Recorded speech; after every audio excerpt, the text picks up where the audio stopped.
El tema que empezamos a tratar la clase pasada y dimos algunos conceptos y todo, era el de test de hipótesis. Hacemos un repasito muy breve de lo que hablamos. Tengo abierto el material que es más largo, no el que usé la clase pasada, que es un resumen, porque acá, en este material que se llama teoría estadística o test de hipótesis, ustedes lo tienen en el aula ya, este material, está más abierto y tiene algunos de los ejemplos que hoy vamos a tratar, entonces directamente abro así analizamos los ejemplos desde el material. Nosotros planteamos que las pruebas de hipótesis, que era el mecanismo inferencial que agregaba información a priori de la exploración de la muestra para usar la muestra para chequear o refutar una cierta presuposición que tenía el investigador sobre los datos. A diferencia de la estimación, donde desconocemos algo que es de interés en la población, que generalmente son parámetros de funciones de distribución aceptables para la variable bajo estudio, cuando hacemos estimación miramos la muestra y la muestra nos permite inferir o deducir cuáles son los valores posibles de ese parámetro poblacional desconocido, o a través de una estimación puntual o a través de una estimación por intervalo de confianza. En la prueba de hipótesis, aparte de tener interés de saber algo sobre algunos parámetros poblacionales, el investigador tiene algún presupuesto, alguna cosa que piensa que sucede en la población con ese parámetro, que es superior a un determinado valor o que es igual a un determinado valor, o que entre dos poblaciones distintas el valor del promedio es el mismo. Hay algún presupuesto que no proviene de la observación muestral, sino que proviene del conocimiento sobre el problema. Y para aceptar o refutar esa hipótesis que se tiene sobre el parámetro o los parámetros de la distribución, se saca una muestra y la muestra dice si ese presupuesto que uno ha hecho es probable que sea cierto o habría que rechazarlo.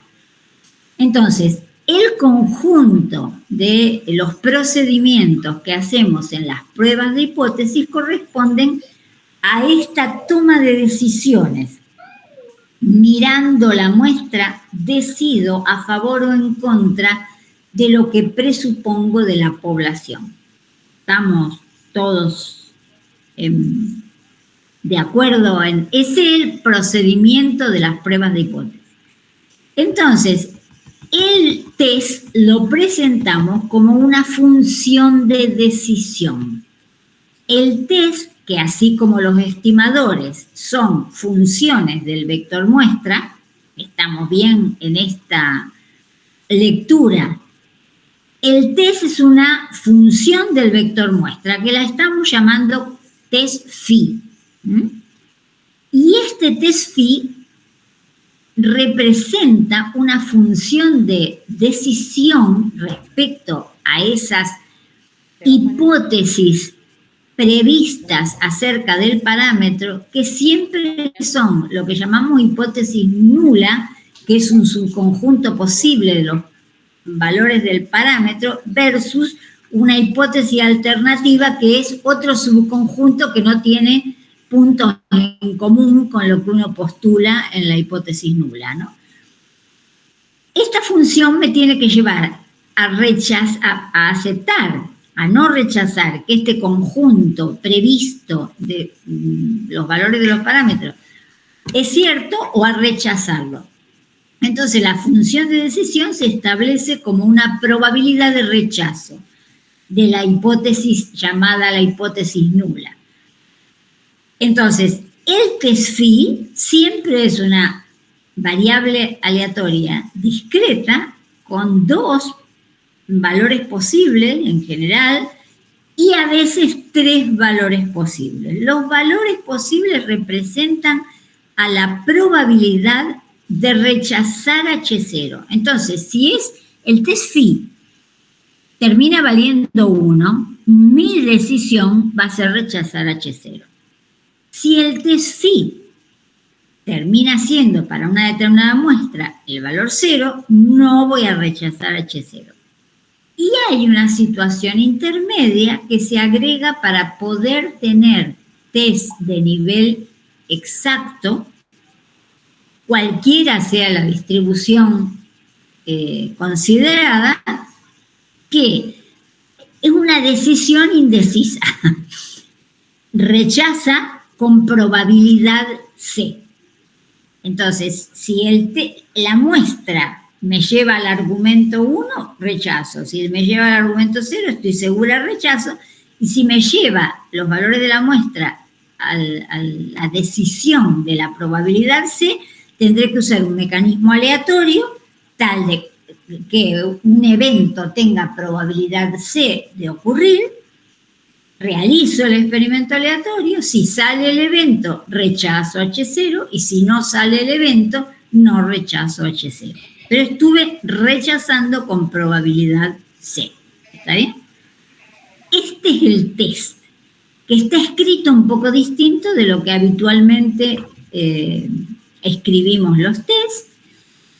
Los test habitualmente los escribimos en el rechazo o el no rechazo en función del conjunto de los valores de la muestra o de un estadístico de la muestra. Si un estadístico muestral está en un cierto rango, rechazo el H0, pero esto es equivalente porque este test phi depende de la muestra. O sea que vamos a ver que en todos los ejemplos, este valor de rechazar o no rechazar H0 también depende de que la estadística de prueba esté en un rango de valores o en otro rango de valores. O sea que una forma un poquitito distinta de expresarla, pero es totalmente equivalente a la forma clásica que tenemos de expresar los test de hipótesis. El test entonces es la probabilidad de rechazar H0. Cuando tiene esta línea se llamaba test aleatorizado. Cuando no la tiene, test no aleatorizado. Y la única función, si yo estuviera testando respecto a valores de parámetros de distribuciones que corresponden a distribuciones absolutamente continuas, nunca me hace falta el renglón de la aleatorización del test. Siempre los test para muestras que provienen de una distribución continua, absolutamente continua, son no aleatorizados. Pero para que el test sea capaz de tener un nivel que yo pretendo, si la variable aleatoria es discreta, es fácil que no lo pueda obtener. Necesito este rengloncito del test aleatorizado y lo vamos a ver en ejemplos inmediatamente. Entonces, esos eran los conceptos fundamentales. Y así como en estimación dijimos, ¿cuándo un estimador es bueno? Y empezamos a deducirle propiedades. Bueno, tendría que tener un error cuadrático medio más chico, uniformemente en todo el espacio paramétrico, pero para hacer eso, el estadístico en el que está basado tiene que ser suficiente. Y si es eso, está bien, puede ser, si no es función del suficiente, seguro que hay otro que es función del suficiente, que lo supera en el sentido de tener error cuadrático medio más chico. Empezamos a estudiar un montón de teoremas que nos direccionan hacia la búsqueda del mejor estimador que exista. Aunque muchas veces en la práctica ese criterio no se usa y se usa como clásicamente, quiero estimar un promedio, uso un promedio aritmético. Quiero estudiar una variabilidad, uso una variabilidad muestral. Quiero estudiar un percentil, uso, que son los estimadores que se llaman plugin, que son los que hacen en la muestra exactamente lo mismo que el parámetro representa en la población. Si quiero una esperanza, hago un estimador con el promedio, que sería el momento muestral, la misma cuenta que la esperanza hace en la población, el promedio la hace en la muestra. Y así, ¿no? Pero no siempre el promedio es el mejor estimador del parámetro de centralidad y no siempre la variancia es el mejor estimador del parámetro de variabilidad. No son siempre los mejores. A veces hay algunos que los superan, pero bueno, esos son estimadores razonables, pero no quiere decir que sean siempre los mejores. Bueno, en el test de hipótesis nos encontramos frente a la misma disyuntiva. ¿Cuándo voy a decir que un test es bueno o que un test es malo? Entonces, en ese sentido, definimos, en lugar del error cuadrático medio de los estimadores, teniendo en cuenta estas posibles errores de las decisiones respecto de lo que el estado de la naturaleza dice, definimos lo que se llama la función de potencia del test, que es como si fuera para estimación el error cuadrático medio o el error absoluto medio. Es un criterio de bondad del test. Esta función de potencia me va a permitir decir cuán bueno es el test, y si tengo dos tests alternativos, me va a permitir compararlo y decir, este es mejor que este. Por eso digo que la función de potencia juega el mismo rol en el capítulo de test que juegan los criterios de optimalidad que habíamos definido en el capítulo de estimación. ¿Está bien? Esa función de potencia representa la probabilidad de rechazar H0 para cualquier valor del parámetro sobre el cual estamos haciendo el test. O sea, siendo el parámetro, perteneciendo el parámetro a su espacio paramétrico. Si estoy en una binomial, este θ tiene que recorrer todo el rango de valores posibles de las probabilidades del evento, que son de 0 a 1. Si es una normal, la media de una normal, este parámetro tendrá que ser un real. Pero la probabilidad de rechazar H0, la función de potencia, que la representamos con una letra pi, y la subindicamos con la letra phi, porque cada test phi tiene su propia función de potencia. O cambio de test, la función de potencia va a cambiar. Y es una función que depende de θ. ¿No les hace acordar el error cuadrático medio esto? El error cuadrático medio dependía del estimador y era una función de θ, porque lo que yo quería era que fuera lo más chico posible en todo el espacio paramétrico. ¿Sí? ¿Se acuerdan de esos conceptos? La función de potencia también representa la probabilidad de rechazar H0 en todo el espacio paramétrico. Ahora, el espacio paramétrico contiene valores de θ que están bajo H0 y contiene valores de θ que serán de H1. Entonces, esta función de potencia en una sola función está representando las probabilidades de rechazar bien, es decir, rechazar H0 cuando ella no es cierta, o de rechazar mal, rechazarla cuando ella es cierta. ¿Estamos? O sea que la función de potencia tiene concentrada en su expresión las probabilidades de tomar decisiones correctas o incorrectas, rechazando la H0 cuando la tenía que rechazar o rechazando la H0 cuando no la tenía que rechazar. Entonces, me permite evaluar el comportamiento del test, bueno o malo, en todo el espacio paramétrico.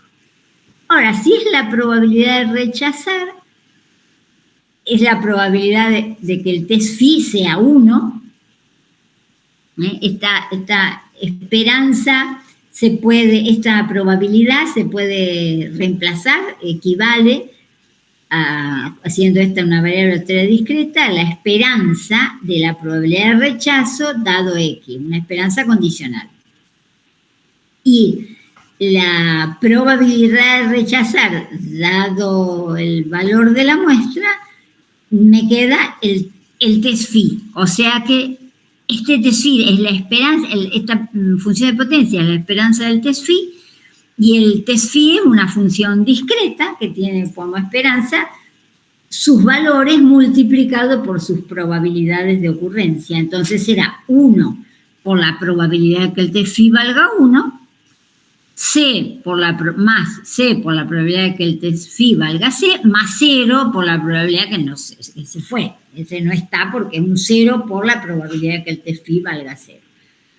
Entonces, para nosotros, la estrella en el conjunto de las propiedades de los test y todo es la función de potencia. Porque con la función de potencia yo voy a poder elegir el mejor test. ¿Estamos hasta ahí? Habíamos visto este dibujito, que se ve cuando hablábamos del error cuadrático medio, decíamos, lo que a mí me gustaría que fuera siempre 0. Porque si el error cuadrático medio es nulo en todo el espacio paramétrico, quiere decir que el estimador la pega con el valor de parámetro siempre. La diferencia entre el estimador y el parámetro, cualquiera sea el valor del parámetro, es nula, elevada al cuadrado, 0. Es imposible que eso suceda. Lo que yo quiero es que el error cuadrático medio sea lo más chico posible, pero 0 no puede ser, porque el 0 es como haber conocido la población y haber podido tomar la decisión correcta, siempre.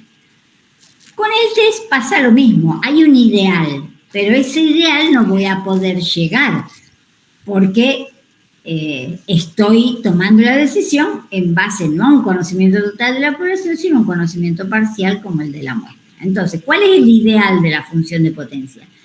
Bueno, si este es el espacio paramétrico, todos los reales, y esta parte de este punto a la izquierda son los valores que sustenta o propone la hipótesis nula, y de acá para la derecha los valores que propone la hipótesis alternativa, cada vez que estoy en H0, yo quisiera que mi test me lleve a rechazar.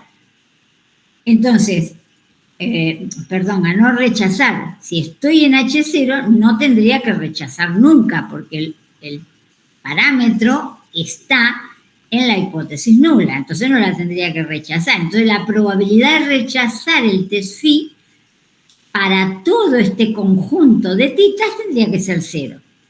Y si el tita está en la hipótesis alternativa, la probabilidad de rechazar H0 tendría que ser 1, porque esa es la decisión correcta.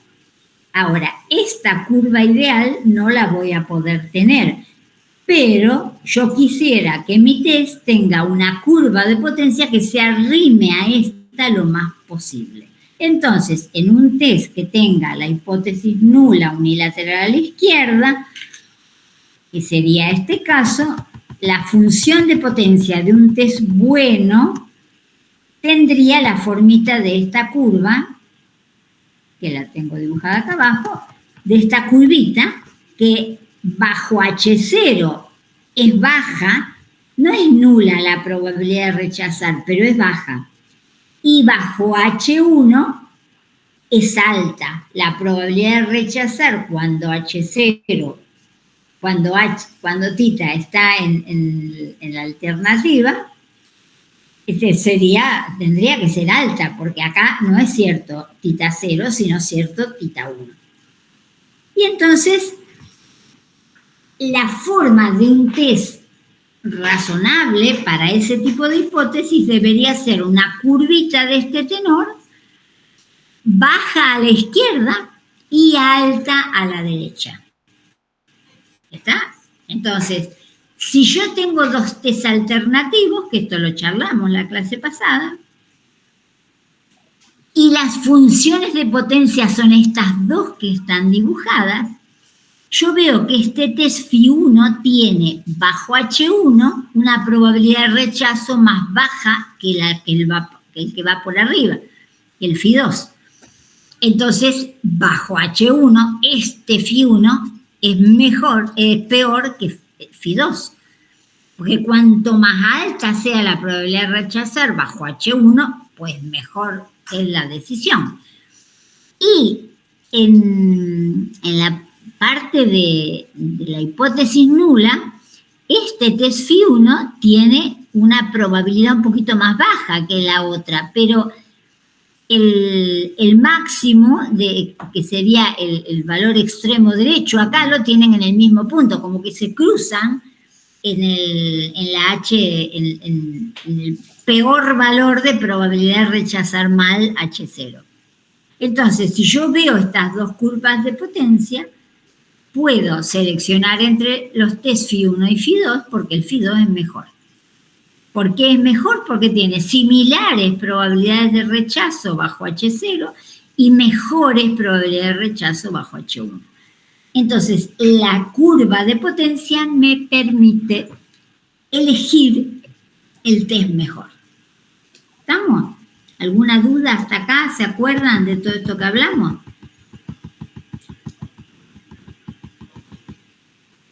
¿Están por ahí?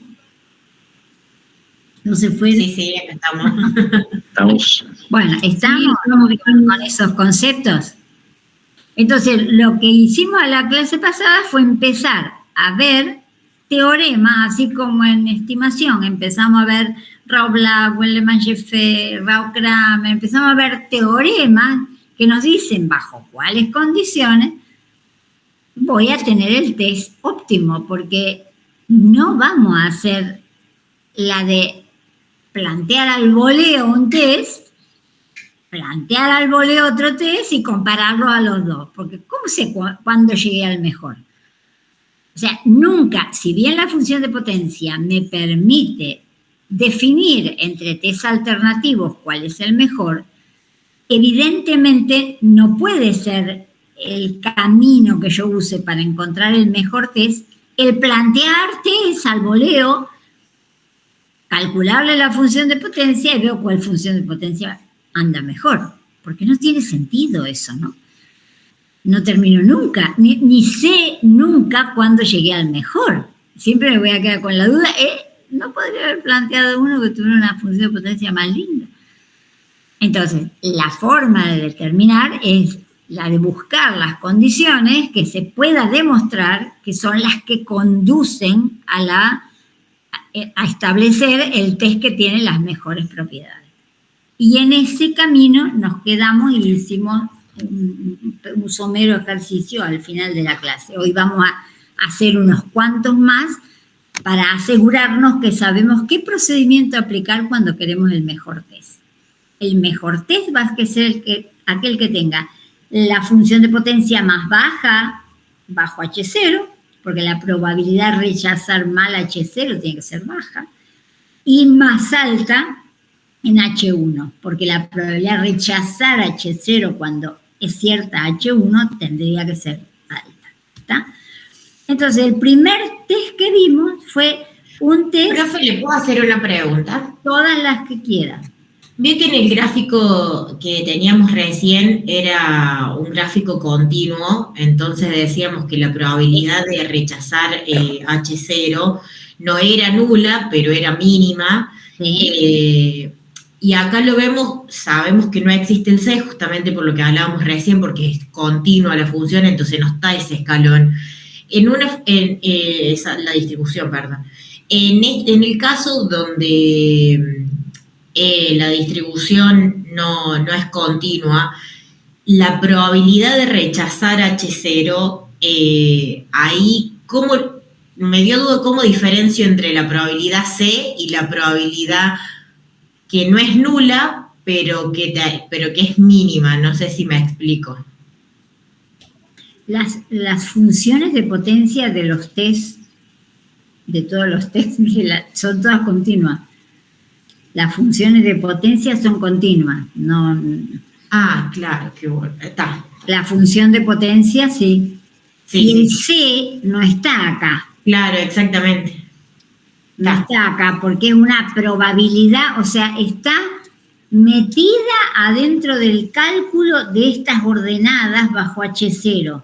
Claro, porque ahí ya hicimos la función. Porque la cuentita Sí, para encontrar esta ordenada en cada punto bajo H0 es probabilidad de que el test 1 sea 1 más C por la probabilidad de que el test sea C.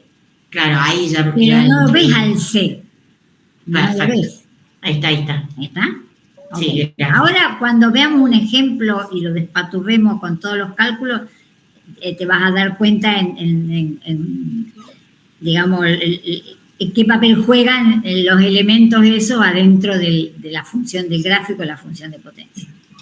Gracias. No, por favor. Pregunten todo lo que quieran porque es la forma de sacarnos las dudas ahora. Esto es la forma clásica de definir el test, rechazar si el vector muestra está dentro de una cierta región y que esto en general lo hacemos en función no del vector muestra en sí, sino de una estadística del vector muestra. Pero no es diferente a lo que estamos planteando. Entonces, ¿cómo encontrarlo? Hay teoremas que nos dicen cómo hacerlo. Entonces, el que vimos ayer, la semana, hace 15 días, era el teorema de Neyman-Pearson, que como era un teorema que fue dado para hipótesis simples, es un teorema que casi nunca se aplica en la práctica, porque es muy elemental el hecho de que uno tenga un problema real donde tiene que elegir entre que la probabilidad de rechazo, la probabilidad de que una pieza salga mal hecha de un proceso productivo sea o 0,20 o 0,30. Nunca tengo información para fijar dos puntos así tan específicos, o que la altura promedio de los jugadores de básquet es 2 metros o 2 metros 10. Esas hipótesis no existen. Las hipótesis simples son aquellas en las cuales la hipótesis nula plantea un solo valor contra otro único valor que plantea la hipótesis alternativa. Generalmente tenemos un mayor contra un menor, o un menor contra un mayor, o a veces, si no hay direccionamiento, se suelen escribir como un igual contra un distinto, pero no un igual contra un igual. Eso es lo que no suele aparecer en la práctica. A ver qué dice Virginia. ¿Qué haces, Marta? ¿Cómo va?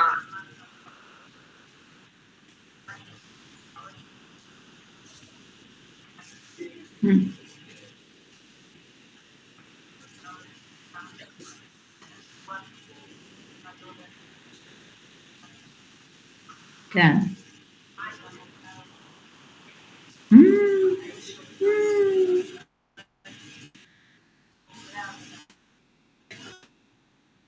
Era como el puntapié inicial para derivar después los teoremas que realmente vamos a usar, que son las extensiones de Neyman-Pearson, para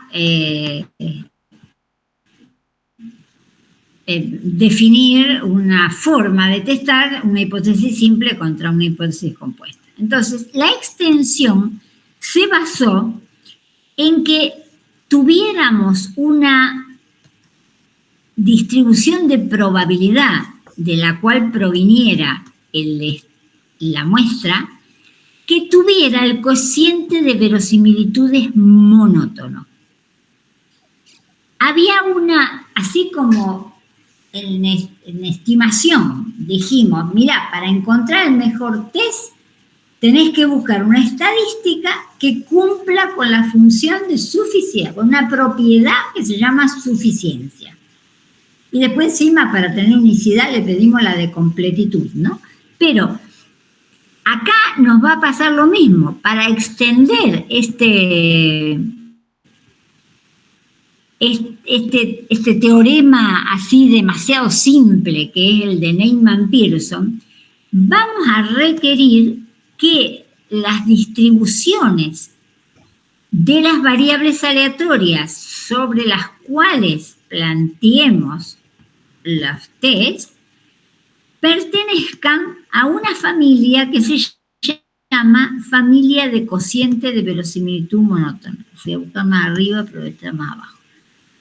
Este es un ejemplo que lo pueden usar, que está todo hecho como para ver cómo funciona Neyman-Pearson, ¿no? Y un poco sugerir la idea de esto, de que si las familias de distribuciones tienen el cociente de verosimilitud monótono, la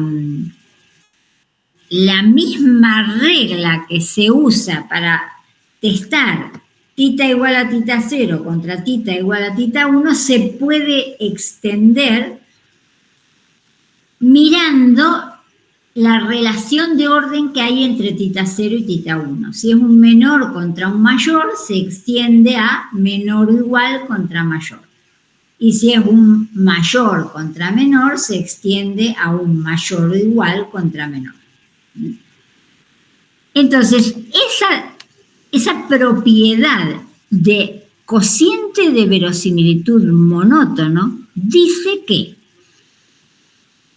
para la familia de distribuciones que sea, está dado para el caso de un solo parámetro, si yo tomo dentro del espacio paramétrico del cual depende esta ley, un valor que es más chico que el otro, y hago el cociente entre las probabilidades de la muestra en el más grande dividido el más chico.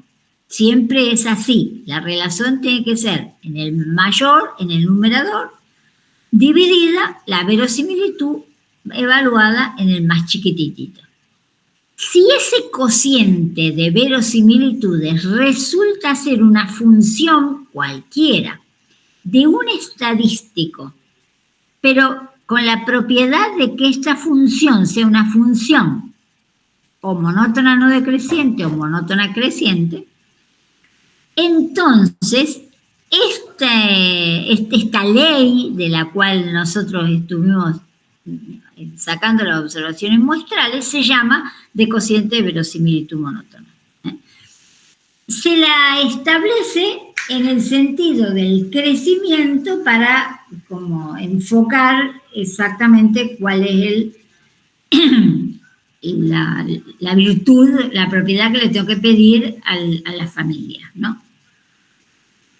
Si esta G es creciente o al menos no decreciente en el soporte, es decir, en el conjunto de valores de la muestra que no anulen a las funciones, entonces se dice que la familia tiene cociente de verosimilitudes monótona. Inmediatamente a esta definición, lo que hicimos el fin de semana pasada es verificar que si las familias pertenecían a las familias exponenciales de un solo parámetro, bastaba con que la c de tita del exponente de la familia fuera monótona para que la ley fuera de cociente de verosimilitud monótono o en el estadístico suficiente o en el opuesto del estadístico suficiente. Si esta es monótona creciente, la ley es de cociente de verosimilitud monótono en el estadístico suficiente que acompaña a la C en el exponente. Esta es la expresión que exigíamos a las leyes para decir que pertenecían a la familia exponencial. Entonces yo, si hago esto, acá está hecha la cuentita, se verifica que la G es una función monótona no decreciente en T si esta C es monótona no decreciente o monótona creciente. Y es este cociente monótono no decreciente en menos T si esta C es decreciente o monótona no creciente. Entonces, si la C crece, entonces la ley es de cociente de verosimilitud monótono en el estadístico suficiente T. Y si es decreciente, es de cociente de verosimilitud monótono en menos T.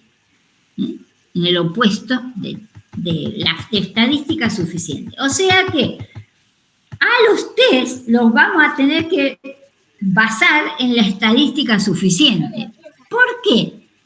¿Por su propiedad de suficiencia? No. En estimación, la propiedad de suficiencia garantizaba que si yo no planteaba un estimador en función del suficiente, seguro que lo voy a poder superar por algún otro. En cambio acá, necesito a un suficiente, al menos en familias exponenciales. ¿Por qué? Porque las familias exponenciales son de cociente de verosimilitud monótona en T o en menos T, según que la función C del exponente sea una función monótona creciente o monótona decreciente. Entonces, en el test necesito a la estadística T porque en ella el cociente de verosimilitud es monótono, en las familias exponenciales. Si la familia no es exponencial, hay que aplicar la definición y ver, hay un ejercicio que vamos a hacer, la función uniforme, por ejemplo, que no pertenece a la familia exponencial, también puedo aplicar el teorema, pero no argumentando el crecimiento o decrecimiento de la función C, sino verificando si se cumple la definición de suficiencia. La definición de cociente de verosimilitud monótona. Entonces, en estos casos, cuando las familias son de cociente de verosimilitud monótono en un cierto estadística, no una cierta estadística, en el caso de que yo tenga que testar respecto a un solo parámetro, o sea, las familias son de un solo parámetro, o si son de muchos parámetros, tengo el test sobre uno solo de ellos y los otros son conocidos. Por ejemplo, este teorema me serviría para testar con respecto a la media de una normal en caso en que la variancia sea conocida, porque el teorema habla de familias uniparamétricas. O sea que si yo tengo un test sobre la media de una normal y desconozco sigma, este teorema no me cabe, no lo puedo aplicar.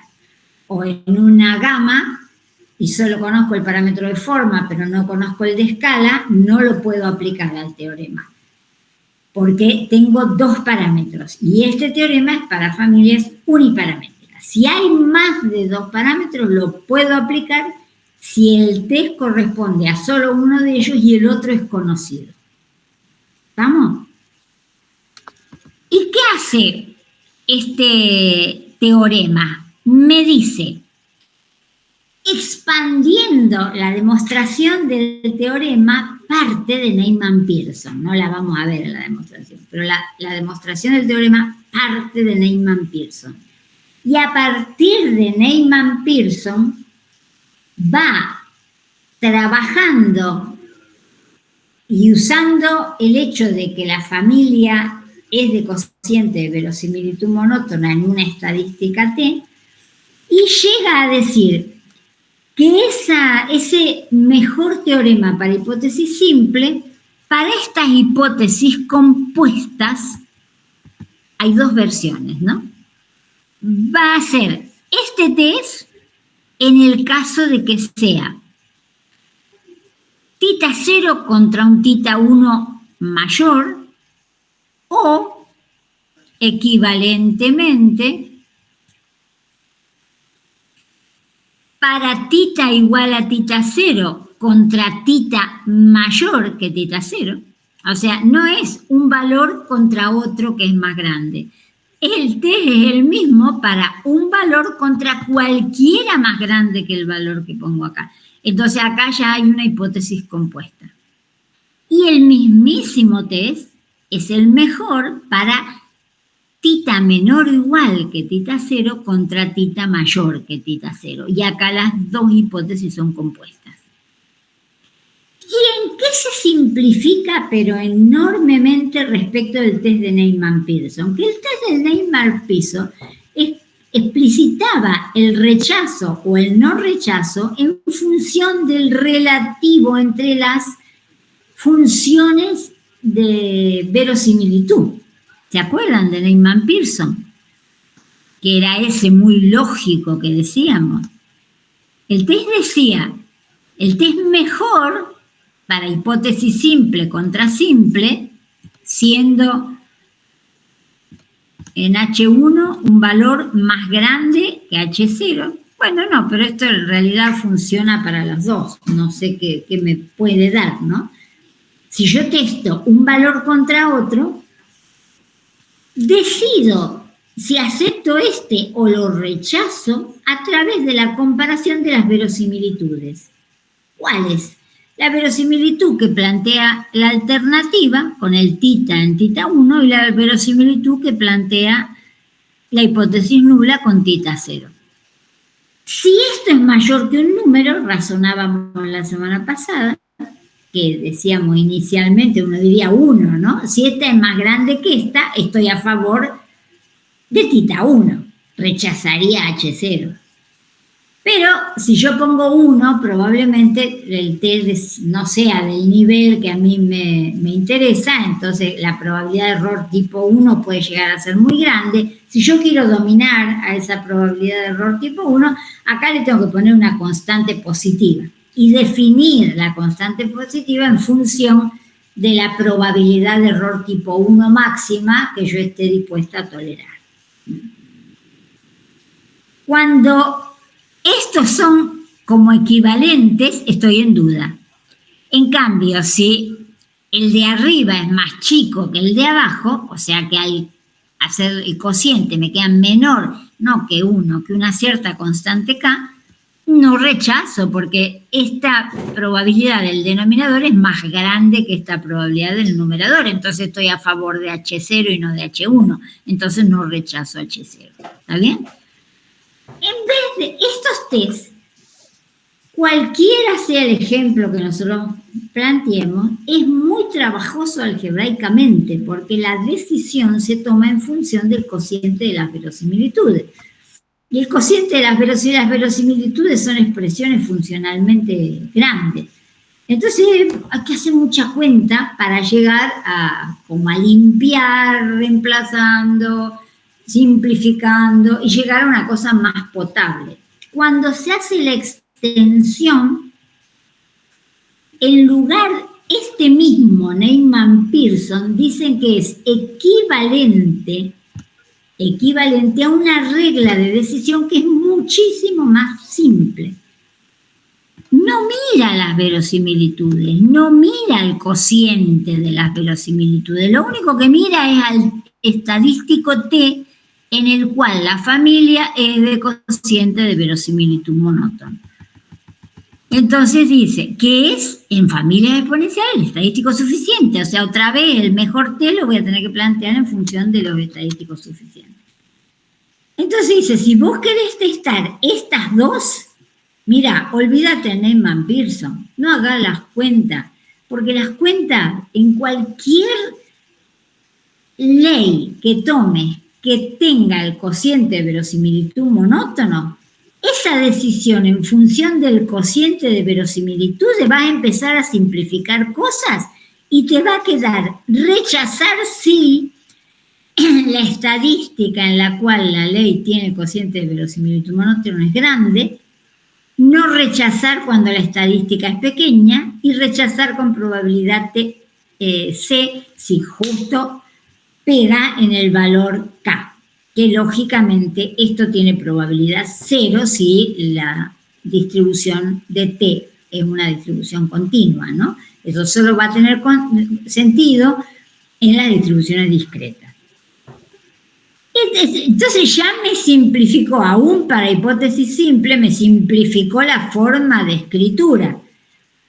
No mires la división de las verosimilitudes porque siempre va a llegar a esto. Entonces plantéalo en función de esto directamente.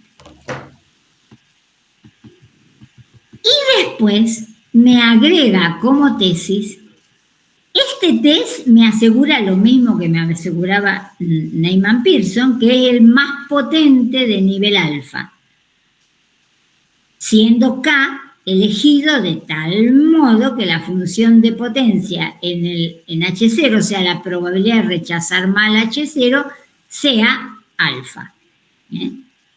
Entonces, dentro de los de su nivel, este es el mejor test que voy a poder plantear que satisfaga este nivel que yo me establezco de antemano.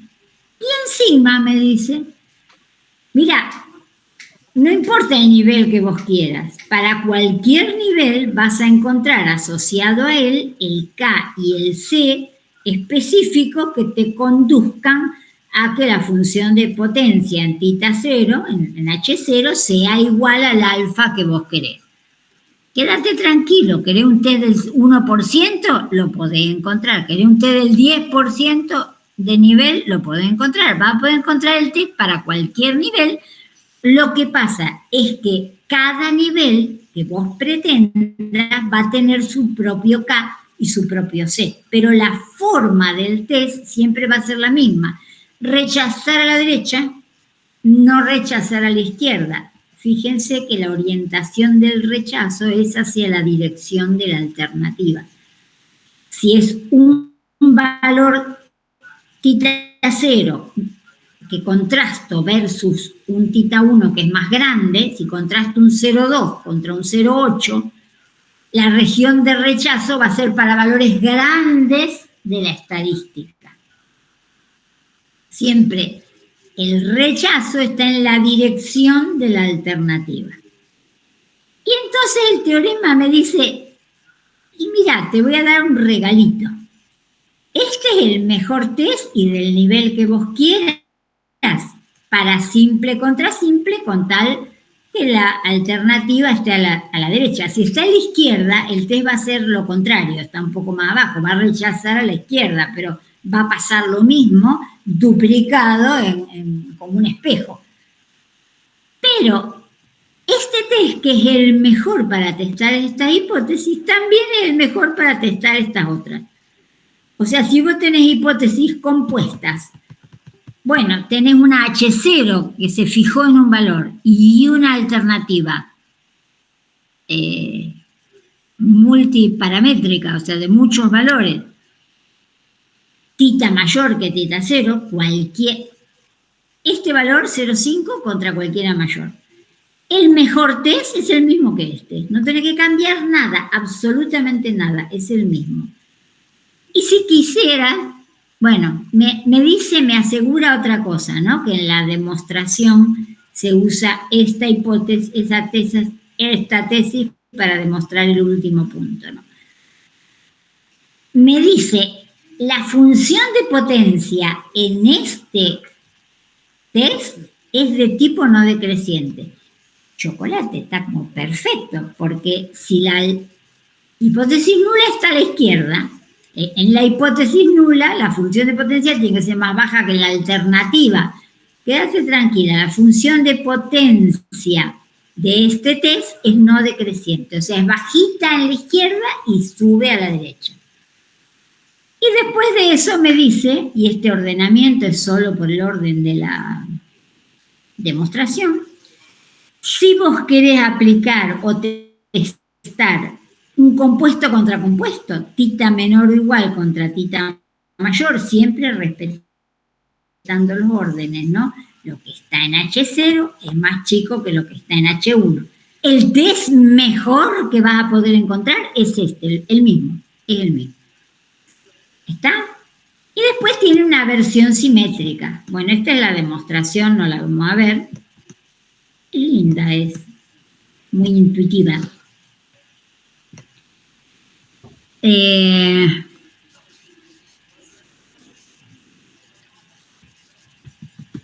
Me pasé. Hay una versión simétrica, completamente igual, la demostración es exactamente la misma, nada más que están todas las condiciones al revés. Si vos planteás hipótesis simple, pero una tita 0 contra tita 1, donde esta de la hipótesis nula sea más grande que la de la alternativa, al revés que antes, el test que obtengas es este, rechazar a la izquierda, porque en H0 hay un valor menor que en H1. Y este test de rechazar, y en función de quién, de la estadística C, en la cual la familia tiene cociente verosimilitud monótono. Entonces, este test para simple contra simple es el mismo que este otro de tita igual a tita 0 contra tita cualquiera menor. Acá hay un error, que tita 1. Acá esto es tita 0. Sí.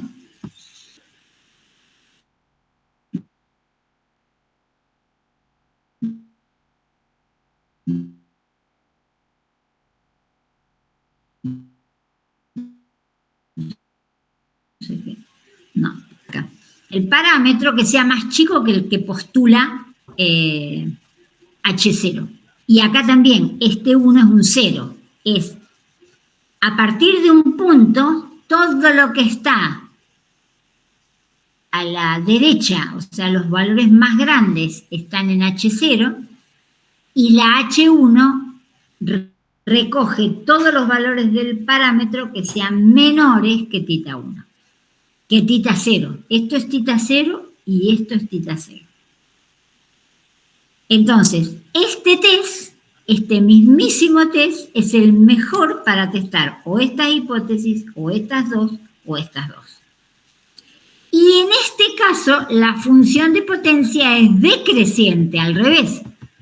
Como la hipótesis alternativa está a la izquierda de la nula, la función de potencia es más alta en H1 y más baja en H0.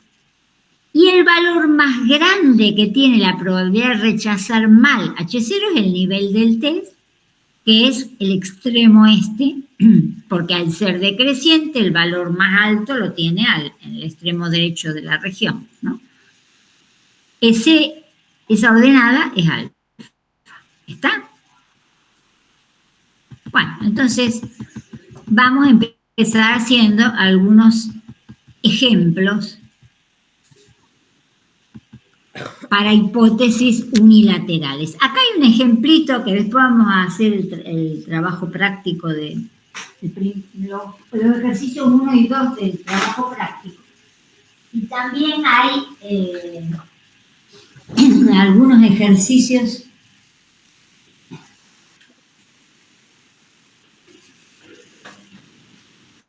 estoy prendiendo un poquito el ventilador porque me estoy asando. Vamos a derivar cuáles son las hipótesis, todo en un problema. Acá está planteado directamente las hipótesis híbridamente para cualquier problema. No está el problema real, pero está planteada la distribución y el test respecto al parámetro de esa distribución. Entonces dice, este ejemplo, supongamos que tengo observaciones independientes igualmente distribuidas de una población de Poisson con parámetro lambda. Y quiero hacer una prueba de hipótesis de si el parámetro lambda es más chico que un tope, lambda 0. Por ejemplo, este lambda podría ser el promedio de llamadas que llegan a un a una central telefónica por minuto. Entonces, ese promedio es menor que 5 o mayor que 5. Te quiero testar un menor contra un mayor. Entonces, tengo hipótesis de tipo unilaterales para un solo lado. Y tengo una familia con un solo parámetro. Entonces, tengo el esquema para poder aplicar el teorema que vimos recién. Pero el teorema que vimos recién, ¿qué decía? Tenés la forma de plantear el mejor test posible, ¿por qué UMP? Porque es el uniformemente más potente en todos los valores de la alternativa. Y voy a querer plantear un test que tenga un nivel fijo de probabilidad de rechazar mal H0 que a mí me convenga. Entonces, ¿cómo elijo el teorema?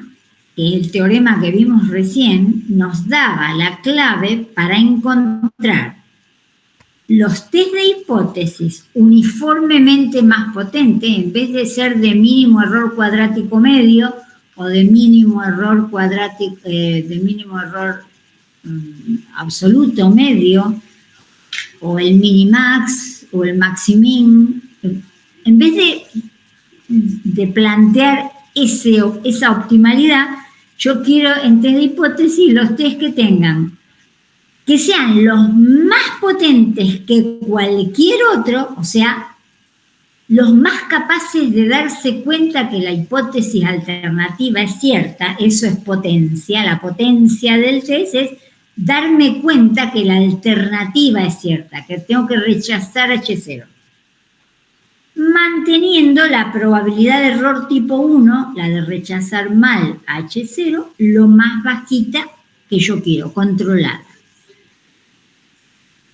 El teorema que vimos recién me dijo que si yo tengo hipótesis unilaterales y tengo una familia que es de cociente de verosimilitud monótono, entonces tengo la forma de plantear el UMP para las hipótesis unilaterales. El mejor que puedo encontrar va a depender de la estadística en la cual la familia tiene el cociente de verosimilitud monótono.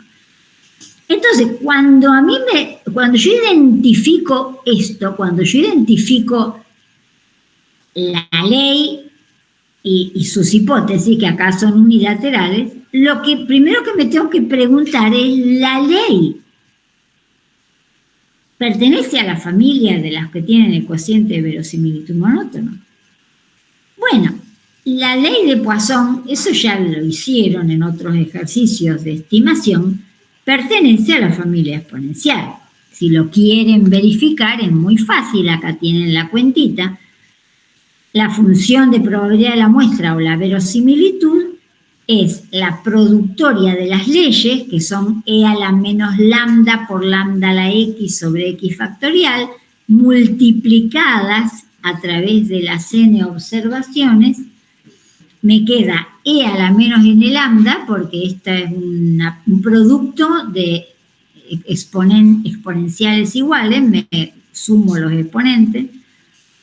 La productoria de los lambda a los x sub i me va a quedar lambda a la sumatoria de los x sub i, y la productoria de los x sub i factorial no se convierte en nada, es productoria de x i factorial. Entonces, la estrategia era tratar de ver si eso se podía escribir como un producto que tenía una función que solo dependía de los parámetros, otra función que solo dependía de las observaciones muestrales y una expresión, un factor, donde estaban mezcladas y no se podían separar las cosas de la muestra y los parámetros. Y ese factor se podía expresar como una exponencial elevada a... era una suma de sumandos. Acá, como en un solo parámetro, es un solo sumando. Acuérdense que en las familias exponenciales había tanto sumando en general como número de parámetros. Acá tengo un solo parámetro, así que tengo un solo sumando. Y en ese exponente identificaba al estadístico suficiente y a la función c de tita, que es la que me interesa en test de hipótesis. Entonces, este E a la menos lambda n depende de lambda solamente, es la de tita. Este 1 sobre la productoria de los x sub i factorial es la h de la muestra, porque lambda no está acá. Y en el medio, ¿qué me queda? Lambda a la suma de los x y. Bien, lambda a la suma de los x sub i se puede escribir como e elevado al logaritmo de lambda. Aplico una función y su función inversa. Aplico el número e y aplico el logaritmo. Entonces me queda, es una forma más complicada de escribir lo mismo. Entonces, si yo pongo e elevado al logaritmo de lambda elevado a la suma de los x sub i, eso es lo mismo que lambda elevado a la suma de los x sub i. Y cuando aplico el logaritmo sobre el exponente lambda a la suma de los x sub i, por propiedad del logaritmo, eso es suma de los x sub i por logaritmo de lambda.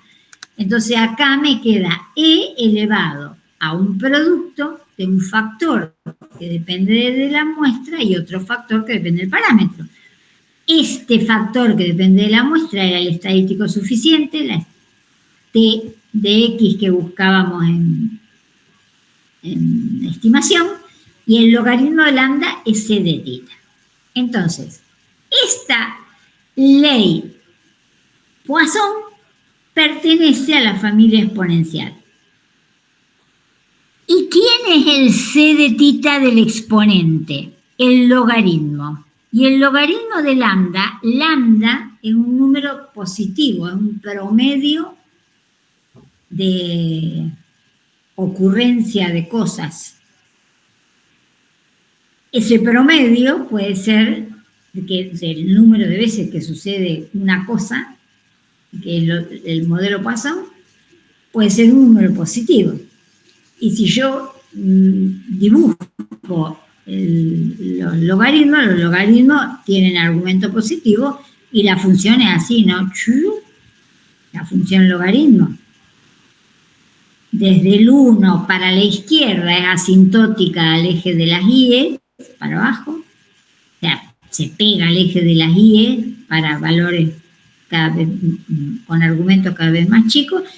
Y después atraviesa el eje de las abscisas en 1 y crece mucho más lentamente, pero es una función creciente. ¿Estamos todos de acuerdo en eso?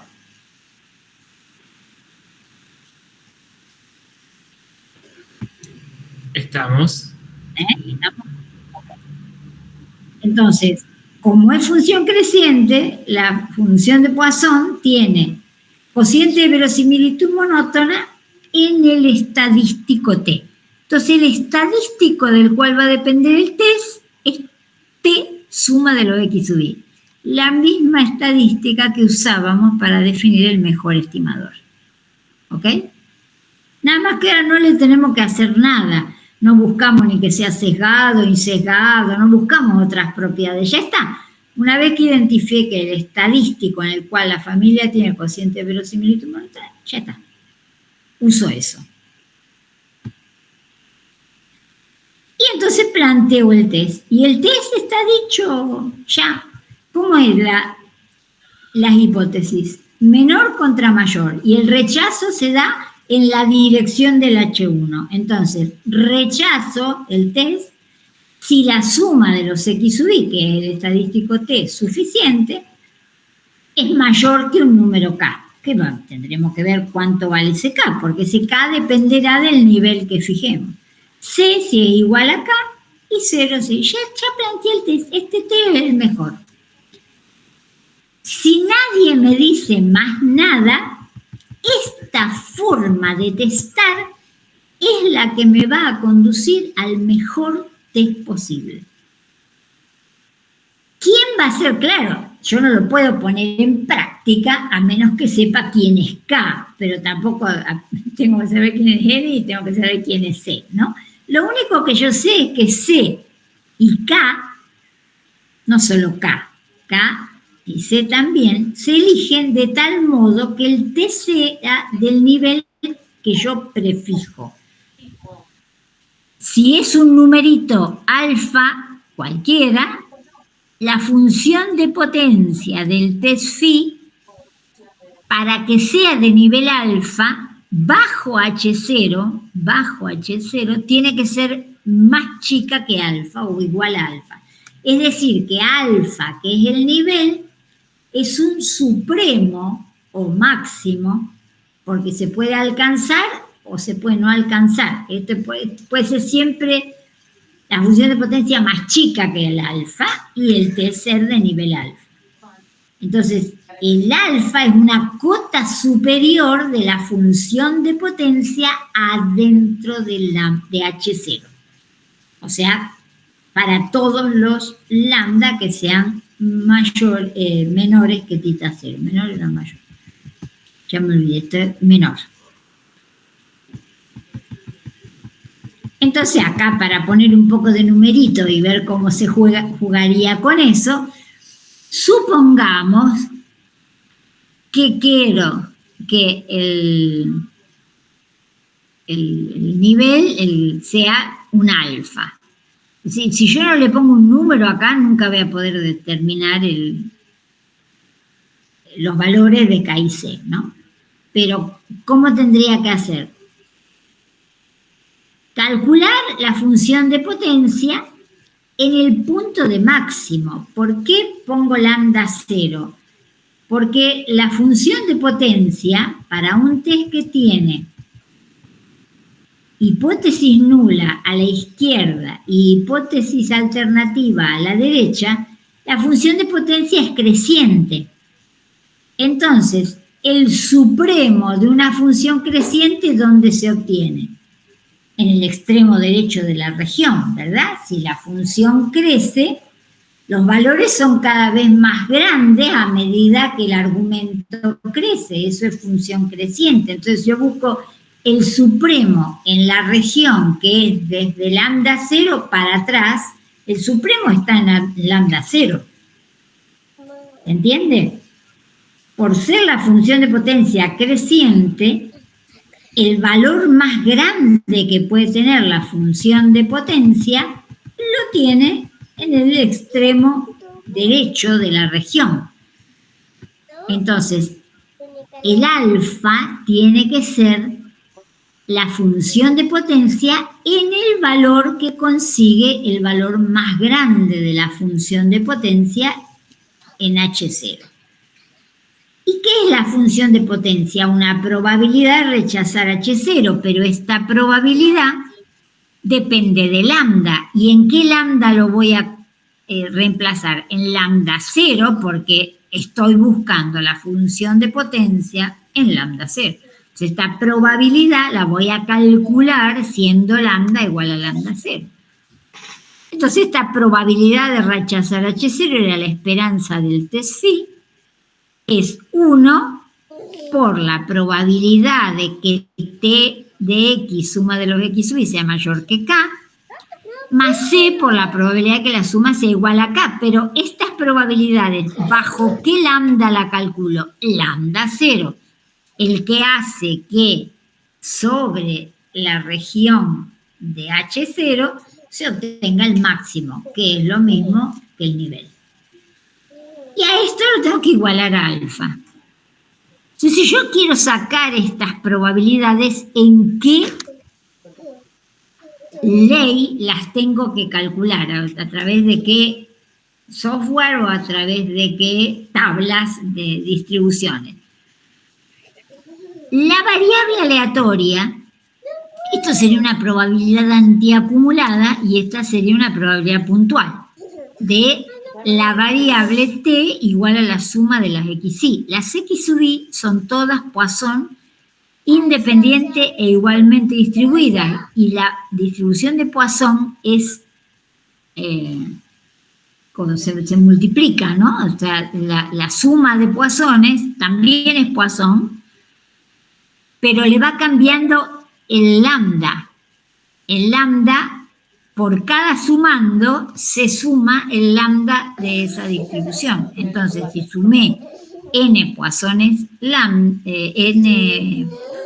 lambda, si bien digo, la suma es una Poisson n lambda. Entonces, ¿cómo tendría que hacer para identificar el K? Miren, esta es una probabilidad, está entre 0 y 1. Acá se multiplica por C, que es un valor entre 0 y 1, y está multiplicado por otra probabilidad. Y todo esto junto me tiene que dar alfa. Entonces, si me tiene que dar alfa, los sumandos tienen que ser más chicos que alfa. Lo que uno tendría que hacer sería buscar en la tabla de las antiacumuladas de Poisson, encontrar el valor de K que más se aproxime a alfa, pero sin pasarlo. Entonces, lo que le falta a esta probabilidad acumulada para llegar a alfa va a ser el valor de este segundo término, que está compuesto por una probabilidad puntual. Una vez que identifique K, ya sé cuál es la probabilidad puntual que tengo que poner de acá y despejo C. ¿Me siguieron? Creo que acá está hecho con algunos numeritos. Por ejemplo, fijemos n en 10 y lambda 0 igual a 0,5. Para poder usar una tabla, ¿no?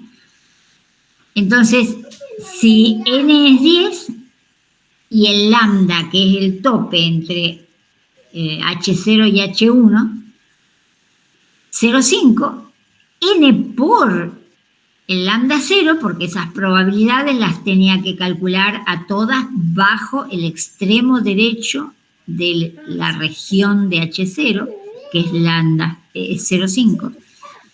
Entonces, 10 por 0,5 es 0,05.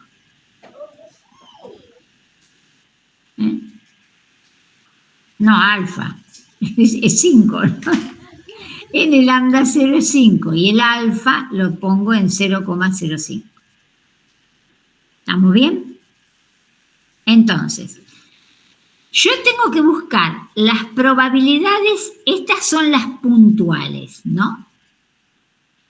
Una Poisson arranca en 0 y no termina, ¿no?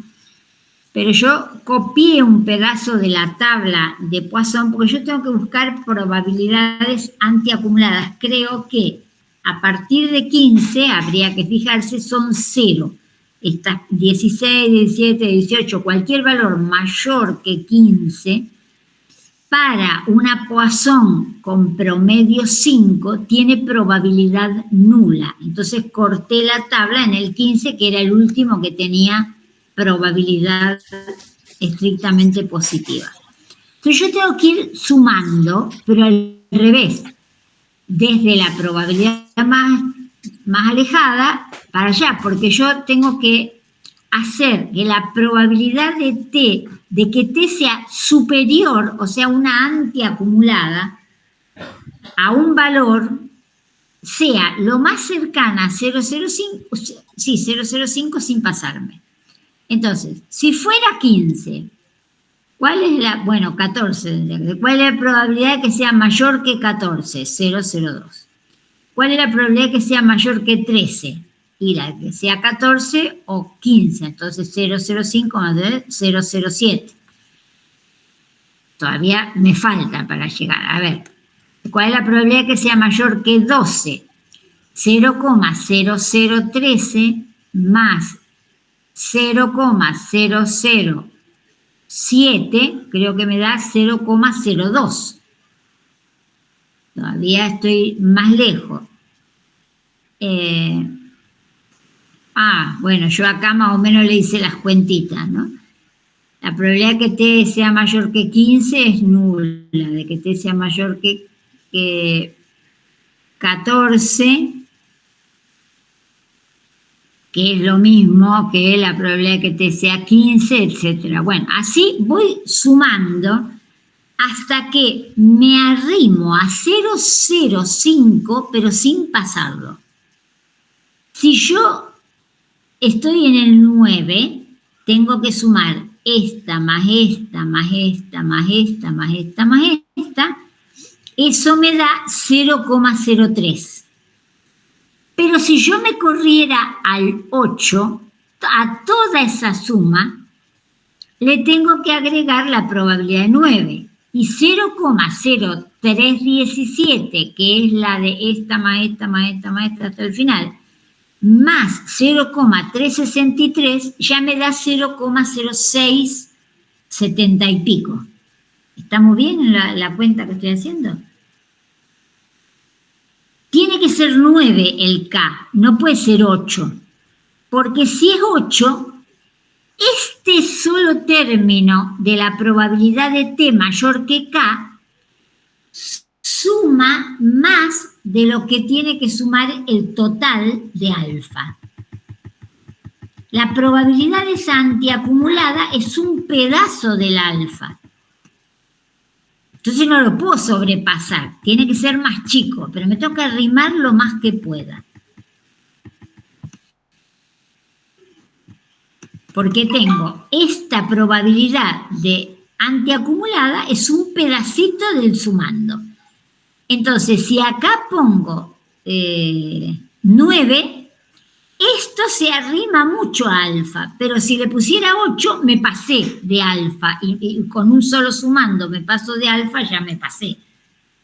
¿Está bien lo que estoy razonando? Entonces, lo dejo en el... A ver. Marta, sí, yo ahora aviso para que no pongan el equipo mañana.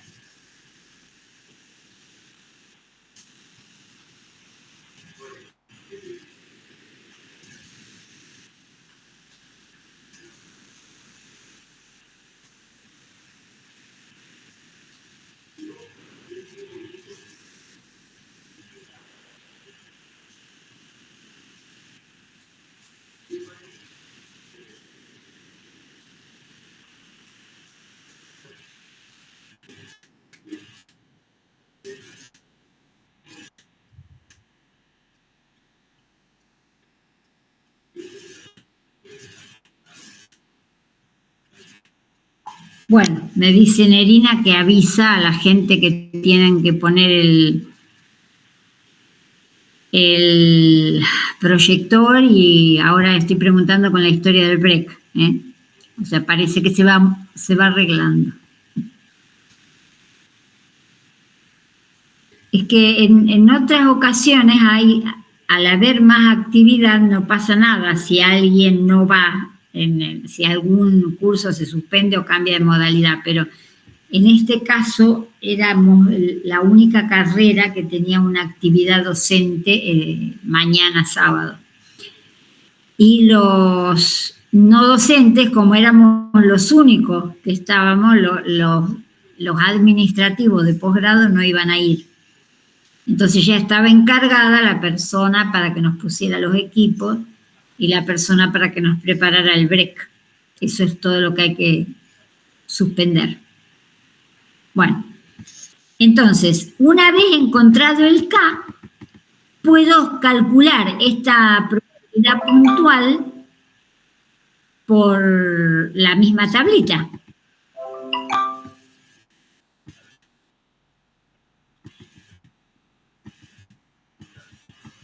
Entonces, si el K era 9, la probabilidad de que T fuera superior a 9, según la cuentita esta, es 0,0317. Y a la ecuación le tenemos que sumar el C por la probabilidad de 9. Entonces, el C y la probabilidad de 9 la saco acá de la tabla. Entonces, de acá despejo C y me queda el C 0,50. Bien, yo ya tengo el test. Rechazo si la suma de las observaciones, de las 10 observaciones, es superior a 9. No rechazo si es inferior a 9, y si justo me queda en 9, tiro una moneda al aire. Supongamos, se sale cara, rechazo, y si se sale seca, no rechazo. ¿Está bien? La forma de llegar al test, ¿estamos bien? Este fue un ejemplo en donde la familia pertenecía a las familias de cociente de verosimilitud monótono. Acá tenemos otro ejemplo en el cual, si queremos comprobar si la familia tiene cociente de verosimilitud monótono, no vamos a poder aplicar esta historia de las familias exponenciales, porque este pide plantear un test también unilateral en una familia que es de un solo parámetro, y yo quiero el test uniformemente más potente. Mira, de la única forma que te lo puedo asegurar es si la familia tiene el cociente de verosimilitud monótono. Ok, pero esta no pertenece a la familia exponencial, y entonces, fíjate, si lo tiene, ¡ay! Ustedes me ven a mí porque a mí se me oscureció todo. Sí, yo te veo bien. Vemos. Yo veo una pantalla negra. Ahora en el break voy a apagar la máquina porque ya me temía que me hiciera algo de esto. Porque hace días que no la apago, entonces a ella se le ocurre apagarse cuando quiere. Pero no está apagada, se va a dormir. Despierta, despierta.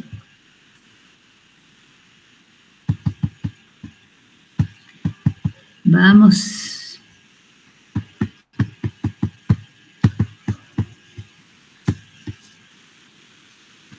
Uf.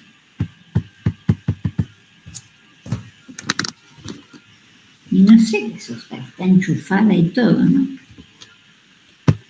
¿Quiere, profe, que hagamos el break ahora sí la reinicio? Mira, dale, y yo apago la máquina, dale, es lo mejor, sí. Listo, ¿nosotros quedamos conectados? ¿Cómo hacemos?